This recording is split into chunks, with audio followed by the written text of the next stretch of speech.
Welcome back sa ating channel mga katanglaw. Magandang araw sa inyo. Sana ay palagi kayong nasa mabuting kalagayan. Sa videong ito ay mayroon tayong ibubunyag. Ang pag-amin ng isang vlogger na kaya siya naninira at nagsasalita ay dahil sa tumatanggap siya ng bayad. Oo, tama ang inyong narinig. Tumatanggap siya ng bayad at hindi siya nag-iisa. Mas ilan ang video na ito. Wala tayong intensyon na man-air sa kaninumang partido at sa kaninumang mga personalidad. Bago tayo magpatuloy sa panonood ng video, kung hindi ka pa nakapag-subscribe ay maanong pindutin ang subscribe button at maging ang notification bell para laging updated sa mga latest videos.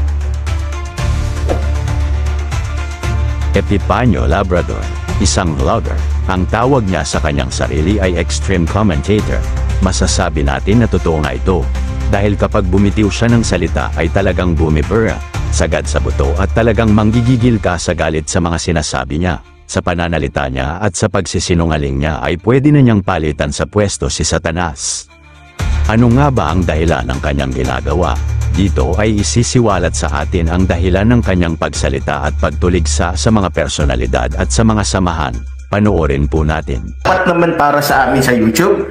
Tingnan niyo yung mga views ko noon, hindi ko tinitira si Bongbong. Ang dami. Unang open ko pa lang, makita mo, 1,000 na agad. Ha? 1,000 na agad yung nanonood. Kasi, sinusunod ko yung gusto ni Romualdez, sinusunod ko yung gusto ni Bongbong, sinusunod ko. Kasi alam ko naman, isang connection lang yan sila eh. Huh? Oh, Bongbong, ibababa kay Romualdez. Dahil alam nila, na tayo dito, makakapagsalita tayo ng todo, makakapagsalita. Kilala niyo naman sa Epipanyo Labrador pag nagsalita, wala tayong preno dito. Pero na-realize ko isang araw, hindi ko sinasadya.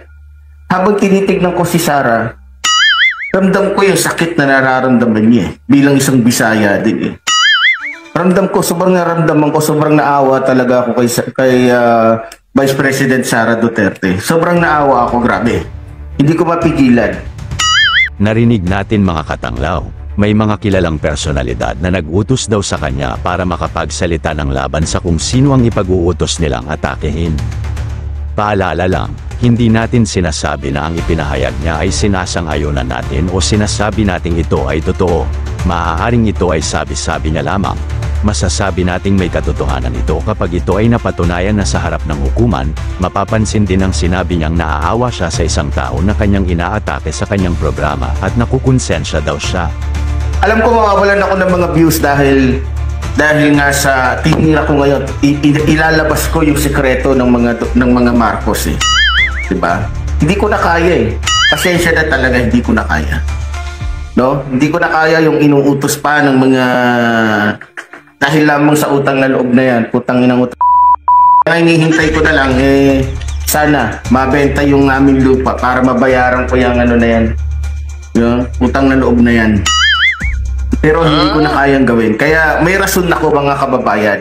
Huwag niyo akong pilitin. May dahilan ako. Sabi ko nga hindi kasi kayo eh. Hindi kayo. Hindi kayo yung nasa... Ang alam nyo lang manood. Ang alam nyo lang ano. Pero ganun pa man, di pa rin ako nawawalan ng pag-asa. Darating ang panahon na... Although mawawalan ako ng income sa YouTube dahil sa... Ito, kita nyo naman. Siyempre, magagalit yung mga followers. Diba? Ni BBM. Kasi nga, di ba? Pero pag nalaman naman ito ng tao, may maintindihan nyo kaya pala. Kaya pala umatras na si Epipanyo kasi karumal-dumal naman talaga na yung iuutos pa sa kanya. Tama na yung kay Jan Amores na nagkamali ako doon. Tama na yun. Pero sabi ko nga, kung sino man yung babaeng nag-utos dito sa akin, doon ko na lang sa Senado sasabihin para at least doon naka-out tayo. Di ba? At least doon, naka-ano tayo doon, naka-out. Nakasumpa tayo kung sino talaga yung babae na yan na nag-utos na yan.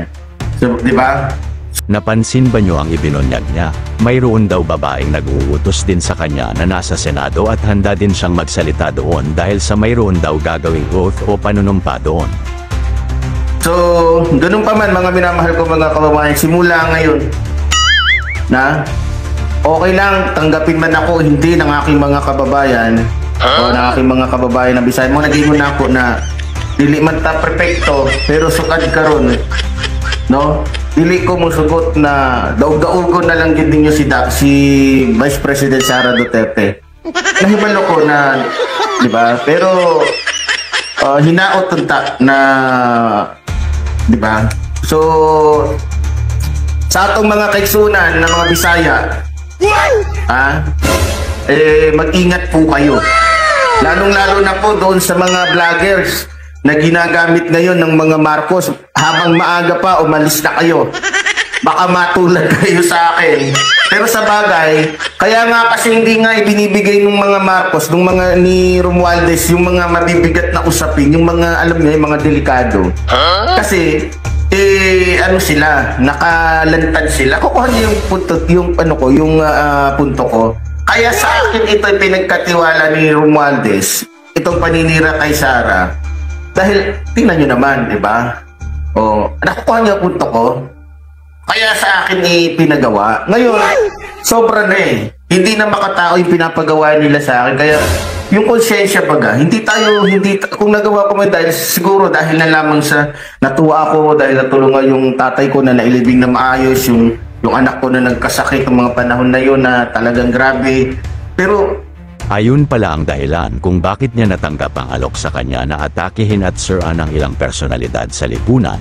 Mayroon siyang malaking utang na loob sa kanila. Ang isa pang dahilan kung bakit ang napili nila na magsalita laban sa ilang mga personalidad at dahil sa siya lamang ang maaaring makagawa ng ganitong maruming trabaho. Hindi ko na naisip na, teka, baka di ba? Sana naintindihan niyo ko. Accept ko na nagkamali ako. Tinanggap ko agad yung aaminin ko totoo. Hindi ko alam kung totoo ba tong tungkol kay Amores at kay Sara. Pero dahil nga sa itong inutos sa akin ng babae, ito ay malapit ho kay Marcos. Papakita ko po dito ang video. May video po ko. May video po ko na itong babae ito malapit kay Marcos, malapit kay Romualdez. Ito'y tao po talaga ni Romualdez. Isa tong sabihin na lang natin na marahil ay nakaharap na rin ito ni Sara. 100% nakaharap na to ni Sara. Ayaw ko lang sabihin dito kasi mahirap na. Baka sabayan ng ibang Pero kung ako ay magsasalita dyan sa Senado at bibigyan ako ng chance kung ano-ano yung inuutos sa akin para lamang masira ang mga yan, nasa listahan niya si Bato. Nasa listahan yan na maipapalabas dito na para lalong madiin yan si Bato. No? Kasi walang ibang tinatanggihan Tinatanggihan ng ibang mga vloggers ni Bongbong yung mga gusto nila pagawa doon sa mga vloggers nila na binabayaran nila. Tatanungin niyo ko kung binabayaran. Yes, totoo yan. Kasi kung ako nga mismo, di ba? Kapalit lamang nung para ako sa akin naman, hindi ako nagbabayad. Siguro, kaya ako natanggap yon dahil sa tuwa ko lang, dahil natulungan nga yung tatay ko na mabilhan ng kabaong na maayos, yung anak ko naman nung nagkasakit, pero hindi ko alam na may kapalit pala yun, pero hindi ko na kaya eh. Managingon na ako na dili na ako kaya ang ipabuhat pa sa mga yawa na yung nakaingon ko. Ito rin at least na natuklasan ko rin sa sarili ko. Ako mismo nakatuklas na akala ko nga na hindi ganoon ang mga Marcos. Hindi ganoon si Romualdez. Pero ako mismo nakasaksi. Kaya bilang isang tayo, may karapatan tayong meron tayong na makarealize tayo. Kaya nung na-realize ko, teka, mukhang mali. Hindi dahil lang sa pera, ko yung kapwa kababayan ko Bisaya. Mukhang hindi na kaya. Kung ano man ang kahinat na nito, at least nasabi ko ang totoo. At kung ano man yung mali ko, at least naitama ko.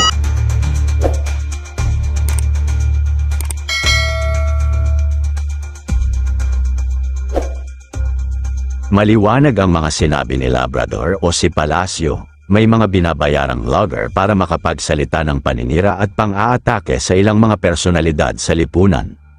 Kung totoo man ang mga ito, masasabi nating talagang marumi ang politiko sa ating bansa. Kitang-kita naman natin na laman ng mga balita na puro siraan at awayan ang nangyayari sa gobyerno, ng mga nakaupo at nanunungkulan, walang kapayapaan, walang pagkakaisa. Sa halip na magtulungan para may angat ang bansa ay pansariling interest at kapakanan ang iniisip. Sabihin na din nating trabaho lang ang ginagawa ni Labrador o Palacio, mali pa din ito. Maling-mali, nagpapagamit siya sa masamang hangarin ng iba at dahil sa pagtanggap niya ng bayad o suhol para lamang makapanira ng mga kilalang personalidad, mananagot at mananagot pa din siya sa batas. Hindi lang siya, kundi maging ang mga taong kasama niya sa kanyang vlog. Lalo na ngayong tinatalakay na sa Kongreso ang patungkol sa pagkakalat ng fake news ng mga vlogger.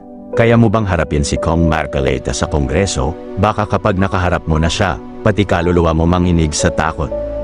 Para naman sa mga nakaluklok sa gobyerno, ito ang sigaw ng mga mamamayang Pilipino. Sana, dumating ang panahon na matauhan at matawagan na ng pansin ang mga nakaupo sa gobyerno sa panawagan ng INC sa isinagawang rally para sa kapayapaan at pagkakaisa ng bansa. Sana lubos niyong nauunawaan ang salitang public servant. Ayan ang inyong gampanin sa bansa. Ang dapat mangyari ay matugunan ninyo ang pangangailangan ng mga mamamayan nito. Maresolba ang malaking problema. Dahil sa ang talagang biktima ng mga nakaupong uhaw sa kapangyarihan at salapi ay ang mga pobreng Pilipino at ang kawawa ay ang mga taong umaasa sa kanila, nagluklok sa kanila at mga taong naniniwala at bumoto sa kanila.